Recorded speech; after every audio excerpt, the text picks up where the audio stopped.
So, ito na po yung napang-grocery natin ngayon, kasari. Ito po yung ating mga frozen food. Ayan. Ito naman po yung ating mga gulay. Ito po yung ating cooking oil.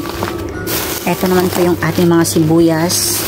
Meron tayong saging at toyo. Ayan. Ito naman po yung 3 sakong bigas na ating napamili. Actually, mga kasari, yung pinamili natin is yung mga running out lang po dito sa ating munting sari-sari store kasi maraming pa naman po tayo mga stocks.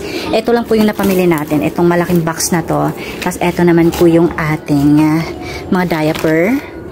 Tapos ito naman po yung bigas natin, yung organic rice. Ito diaper para sa pamangkin ko. So, ayan.